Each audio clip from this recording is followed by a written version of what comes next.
영양제나 건강기능식품보다도 중요한 건 뭡니까? 제일 중요한 거는요. 네. 이라고 표현을 하거든요. 를 지키지 못하면 노화와 질병에 노출된다. 담는 그릇도 준비가 되어 있어야겠죠, 우리가. 뭐예요? 근육이죠. 아, 근육이에요, 그게? 그리고 선생님은 발바닥 안 갈라지셨어요? 발바닥은 기본적으로 남자들은 갈라져 있죠. 이제 50대 이후에 남자들은 다 이게 바디로션 안 바르면 건조해요. 당연한 게 아니라 네. 신화. 커피 마실 자격이 없다. 내 친구 중에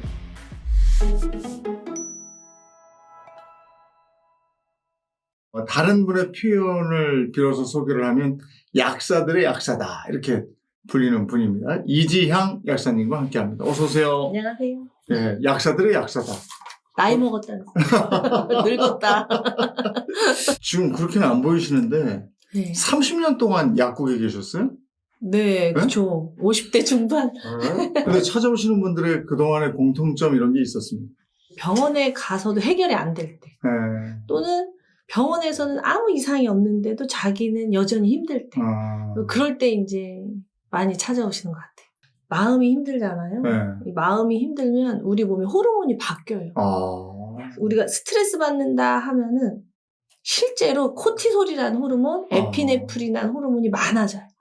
그러면은 그런 호르몬들이 세포에 영향을 미쳐서 질병이 가속화되거든요. 그래서 마음을 풀어주지 않으면 몸이 치유되기가 힘들어요. 그러니까 우리가 정신 치료받거나 심리 치료받을 때 약도 복용하고 이러는군요. 실제로 뭐 어떤 성분이 부족해지니까 네, 너무 많아져 버리고. 그죠. 모든 것은 다 에너지라서 에너지를 풀어줘야 흐르고 흐를 때 아프지 않죠. 멈춰 있고 막혀 있고 이러면 다 아프잖아요. 요즘에는 그 영양제나 건강기능식품 이런 게 많아가지고요. 그런 거 많이들 드시잖아요. 엄청 많이 드시죠. 그런 것에 대한 얘기들도 많이 하죠. 병원 약도 이만큼 먹고 네. 홈쇼핑에서 막 산 것들, 그러니까. 또 명절에 선물 받은 것들, 막 이런 것들 또 영양제도 이만큼. 네. 이게 이거 괜찮나? 막 걱정돼가지고 많이 오세요. 근데 그거 아예 안 먹는 것보다 먹는 게 건강을 위해서는 좋은 겁니까? 어떻게 돼요? 어떤 거냐에 따라 틀린 것 같아요. 어떤 제품은 잘못 선택하면은 이 간 수치 올려버리거든요. 그래서 안 먹으니만 못한 제품도 있고. 사람마다 다르죠. 그러면 그런 영양제나 건강기능식품보다도 중요한 건 뭡니까? 자기 자신을 이해하는 거죠. 제대로 그 자기 자신을 객관화시키고 자기 자신을 살펴보고 사랑해야 제품도 선택하기가 쉽죠. 그 몸에 뭘 채워야 되는 거예요? 제일 중요한 거는요. 체액. 저는 체액이라고 표현을 하거든요. 물인데 그냥 물만 채워서 건강해진다면 왜 옛날에 먹을 거 없을 때 수돗물 먹었었잖아요. 그럼 건강해져야죠. 그건 아니고 거기에 이제 여러 가지 것들이 녹여져서 세포의 영양물질로 이제 제공이 되는데 이 물이 없는 사람들이 너무 많은 거죠. 그 체액이라는 게 뭐 우리 눈물, 네, 맞습니다. 침, 뭐 이런 거 얘기하는 거예요? 혈액, 맞아요. 뭐 이런 겁니다. 다 들어가요. 림프액, 뇌척수액, 뭐 그런 게 체액이다. 네, 우리 몸을 구성하는 세포 관질액 뭐 다. 우리가 물덩어리라고 해도 과언이 아니죠. 그럼 그런 체액이 부족하면 어떤 일이 생겨요? 폭삭 늙어요. 노화는 사실 괜찮아요. 나이 먹으면 늙는 거니까. 근데 아프면 싫잖아요. 아프면서 늙고 싶은 사람이 어떻게 그러면 있어요? 없죠. 근데 늙는 걸 떠나서 질병의 지름길인 거죠. 물이 없으면 해독이 안 되니까. 무병장수여야지 유병장수는 필요 없어요. 맞아요. 그 기본에 물이 있는데 나이 들수록 물을 잃어버려요. 그래서 심지어는 막 탈수까지 돼가지고 저는 이제 그걸 발견한 거죠. 체액을 지키지 못하면 노화와 질병에 노출된다. 그럼 몸속의 체액 관리가 가장 필요한 사람은 누굽니까? 선생님도 좀 필요해 보여요. 피곤해요. 이렇게 피곤한 사람? 네. 피곤하면 일단 물부터 채워야죠. 선생님도 좀 얼굴이 까칠해 보이시죠? 네, 오늘 굉장히 피곤한 날이에요. 그럼 우리 몸에 우리가 쉽게 얘기해서 뭐가 좀 많으면 체액을 좀 보존할 수 있는 거예요? 담는 그릇도 준비가 되어 있어야겠죠, 우리가. 뭐예요, 그 그릇이? 근육이죠. 근육이에요, 그게? 근육이 많을수록 물을 많이 가득 담아요. 그러면 선생님이 물이 많을까요? 제가 많을까요? 저는 요즘 근육이 좀 빠지고 있어요. 약사님이 더 많을 것 같은데. 그러지도 모르죠. 근데 남자들이 아무래도 근육이 많으니까. 맞아요. 남자들이 그래서 오래 버티죠. 네. 2차 성징이 나타나면서 생리를 하잖아요. 네. 생리도 체액이잖아요. 물이니까. 네. 몸에 있는 물은 다 체액이에요. 몸에 있는 물, 이게 체액이니까. 여자아이들이 생리로 혈액을 잃어버리니까 뇌로 갈 혈액이 부족하겠죠. 그래서 굉장히 힘들어요, 여자아이들이. 그래서 맨날 농구하고 막 놀던 남자아이들이, 근육 많은 남자아이들이 나 공부해야겠다 하고 딱 맘먹으면 3일 밤을 새요. 체력이 있으니까. 물이 많으니까 뇌로 물이 잘 가. 그래서 공부를 할 수가 있는 거예요. 우리도 수학여행 갔을 때 한 3일 놀았죠. 그때는. 잠 안 자고. 근데 그러면 실제로 내 몸에 체액이 부족해질 때 나타나는 신호도 있을 것 같고 내 안에 체액이 완벽하게 있을 때 나타나는 그거는 탱탱볼처럼 이렇게 탄성이 좋아지고 그 다음에 피곤하지도 않고 에너지가 활발하고 이러면 체액이 충분한 거고 그렇죠. 체액이 그럼 부족하면 요것과 반대로 보면 되는 거예요? 이 체액이 부족하면 나타나는 신호가 첫 번째가 소화가 안 되는 거예요. 왜 안 될 것 같아요? 소화액이 없으니까. 와, 많이 배우신 분이네. 지금 체액을 말씀하시니까. 맞아요. 왜냐하면 소화액이 9리터 정도 나오거든요. 입에서 음식을 씹어가지고 몸 밖으로 나갈 때까지 9리터가 나오는데 다시 또 재흡수가 돼요. 그러니까 우리는 못 느껴요. 소화가 되는지 안 되는지 건강한 사람은. 근데 어쨌든 몸속에 물이 많아야 소화액이 콸콸콸콸 나와서 소화가 잘 되는데 소화가 안 된다. 이런 무조건 체액 부족한 거예요. 소화 효소 안 나오는 거니까. 저는 그래서 소화가 좀 안 되는 것 같아서 효소 같은 거 먹거든요. 네. 그건 괜찮아요. 그리고 도움 받을 수 있죠. 근데 내가 필요에 의해서 효소를 선택해서 먹는 거는 건강을 위해서 괜찮은데 효소 없이는 소화가 안 된다. 이거는 좀 문제가 있다고 봐야죠. 가장 많이 호소하는 게 두통.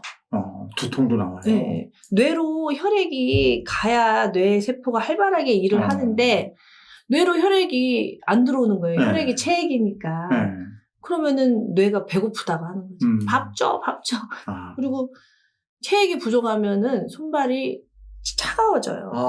저 지금은 좀 걷다 와가지고 손이 좀 따뜻해졌는데 손발 찰 때가 좀 있어요. 나 여러 가지로 지금 체액 부족하네. 네. 근데 보세요. 벌써 커피. 이렇게 체액을 몸 밖으로 내보내는 커피 드시고 있잖아요. 이거 몸 밖으로 내보내요? 네, 이뇨제거든요. 시원하게 좋은데. 네, 이런 습관들이 우리를 말려요. 고목나무 같이 말려요. 선생님 지금 저랑 인터뷰하면서 뇌 엄청 쓰잖아요. 혈액이 다 뇌로 가니까 손발로 갈 게 없죠.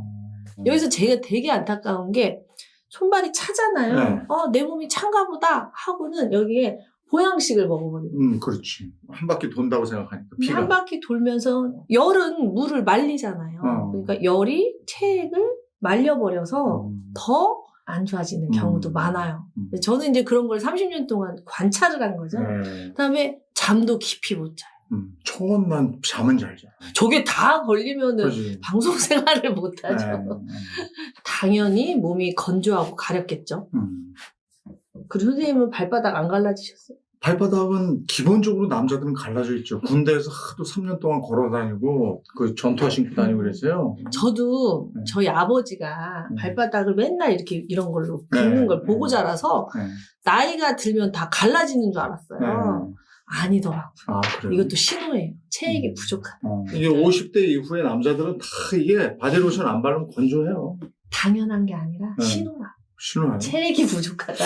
커피 마실 자격이 없다. 내 친구 중에 그렇지 않은 친구가 없는데 우리 단체로 좀 문제가 있는 거네. 문제는 아니에요. 그냥 신호예요. 신호. 신호일 때 알아차리고 채워주면 질병으로 안 가고 젊게 살고 훨씬 삶의 질이 높아지는 거지. 뭐 문제가 있진 않아요. 어지럽겠죠, 당연히. 또 어지럽다. 그리고 머리카락도 뭐 빠지겠죠. 저는 그래도 덜 빠지는 거예요. 저도 빠지긴 빠져요. 그리고 눈이 엄청 뻑뻑해집니다. 이게 죽겠어요, 요즘에. 안구 건조증. 눈이 너무 뻑뻑해요. 그런데 또 이렇게 뻑뻑하다가 주책맞게 밖에 나가면 또 눈물이 나. 너무 건조하니까 우리 몸이 살려고 물을 뿌리는 거예요. 불이 나면은 119가 와가지고 불 끄려고 이렇게 물 하듯이 내 몸이 살려고 반동적으로 눈물이 나요.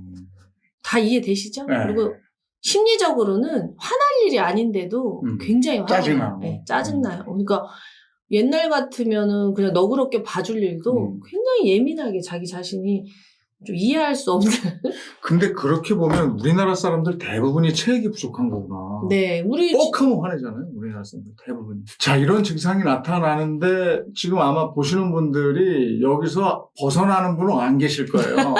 소화가 안 된다, 두통이 있다, 손발이 차다, 깊은 잠을 못 잔다, 몸이 건조하고 가볍다, 발바닥이 갈라진다, 어지럽다, 머리카락 빠진다, 눈이 뻑뻑하다, 이유 없이 피곤하다, 염증이 잘 생긴다, 짜증이나 화가 잘 난다. 이 12가지 중에 나 하나도 해당되지 않는다. 아무도 안 계실걸요. 체액 바란스. 그러면 체액을 어떻게 채웁니까? 아까는 물로는 안 된다면서요? 물이 기본이죠. 근데 제가 건강해지려고 하면 할수록 아프신 분들 있잖아요. 약간 네. 건강 염려증 같은 분들. 그분들의 공통점이 저염식을 한다는 거예요. 저염식 하시는 분들이 오히려 소화가 안 되고 더 기력이 없고, 그리고 저염식 하시는 분들이 오히려 커피 의존도가 굉장히 높아요. 소금이 있어야 삼투압에 의해서 물을 좀 품어요, 우리 몸이. 물을 이렇게 끌어당겨요. 네. 저염식을 하니까 삼투압을 맞추기 위해서 물 빼야겠죠. 네.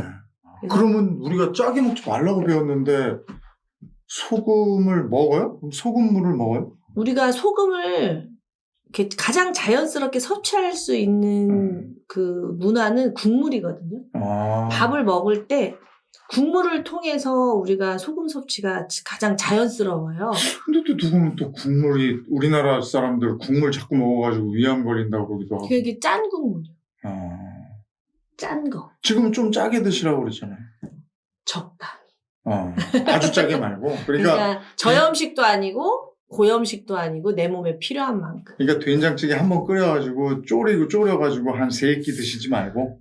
그러니까 그럼 짜지니까. 된장찌개보다는 된장국. 국. 그러니까 이런 거죠. 라면 국물이라든가, 짬뽕 국물이라든가, 음. 부대찌개 국물 특특하고 매우고, 짜지고. 예, 그거는 드시지 말고, 콩나물국, 미역국, 모시조개국, 이렇게 맑고 삼삼하고 투명한 국물 있죠. 질이라고 하죠.